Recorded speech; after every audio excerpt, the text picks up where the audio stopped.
प्रश्न है, तीन संख्याएं इस अनुपात में, यदि सबसे बड़ी संख्या और सबसे छोटी संख्या का अंतर 33 है तो तीनों संख्याओं का महत्तम समावर्तक कितना होगा, है ना। तो तीन संख्या है 1/2, 2/3 और 3/4 इस अनुपात में है। तो नीचे देखो, सबसे पहले क्या लो, एलसीएम ले लो। सबसे बड़ी संख्या इसमें 4 दिख रही है नीचे, तो 4 की टेबल बोलते हैं, तो 4 3 12 सबसे पहला ऐसी संख्या आती है जिसमें 2 का भी भाग जाएगा, 3 का भी भाग जाएगा और 4 का भी चला जाएगा। तो ये लिख दिया 12। 2 का भाग 12 में दिया 6 बार, 6 को 1 से गुणा किया 6। 3 का भाग 12 में दिया 4 बार और 4 को 2 से गुणा किया 8। 4 का भाग 12 में दिया 3 बार और 3 को 3 से गुणा किया 9। अब इसको हटा दो, है ना, ताकि ये अनुपात हो गया डायरेक्ट, क्योंकि ये सबके नीचे है ना, इस हिसाब से।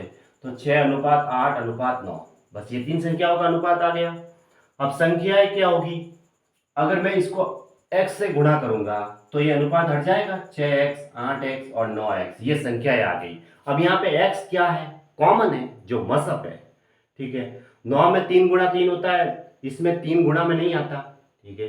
तो इसका मतलब कॉमन हमें x ही मिल रहा है, तो मसअप है x। अब इसने दे रखा है कि सबसे बड़ी संख्या तो है 9x और सबसे छोटी संख्या है 6x, इसका अंतर 33 है। तो 3x बराबर कितना हुआ, 33, तो ये 11, यानी x बराबर कितना आया, 11। x क्या था, मसअप था, तो मसअप आ गया, कितना आ गया, 11। ये इसका आंसर हो गया, है ना, एचसीएफ, महत्तम समापवर्तक। कितना आया, ऑप्शन डी सही है, 11। क्योंकि देखो इसके अंदर x ही कॉमन आ रहा है। मसअप क्या होता है, जो इनके गुणनखंड में कॉमन आ रहा है वो देखना है। आप कहोगे दूसरा, यहाँ तो 9 के गुणनखंड तो 3 गुणा 3 है, लेकिन 8 के अंदर 3 आएगा नहीं। अच्छा, इसके अंदर 2 गुणा 4 आ रहा है, तो इसके अंदर 2 तो आएगा नहीं। इस हिसाब से इस सब के अंदर देखा जाए तो हमें x ही कॉमन नजर आ रहा है गुणनखंड में, और x की वैल्यू क्या आ गई, मसअप 11। यदि दो संख्याओं का गुणनफल 726 है और उनका महत्तम समापवर्तक 11 है, तो उनका लघुत्तम समापवर्तक क्या होगा।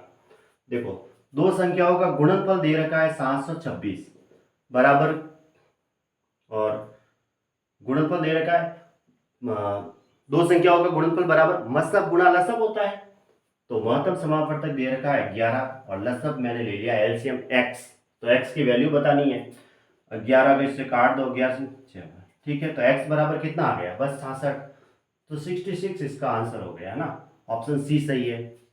बस यही लगाना है, मसअप गुणा लसअप बराबर पहली संख्या गुणा दूसरी संख्या। पहली संख्या तो इसमें लघुत्तम समापवर्तक निकालना है, और दोनों संख्याओं का गुणनफल फर्स्ट गुणा सेकंड, दोनों संख्याओं का गुणनफल तो दे रखा है 726।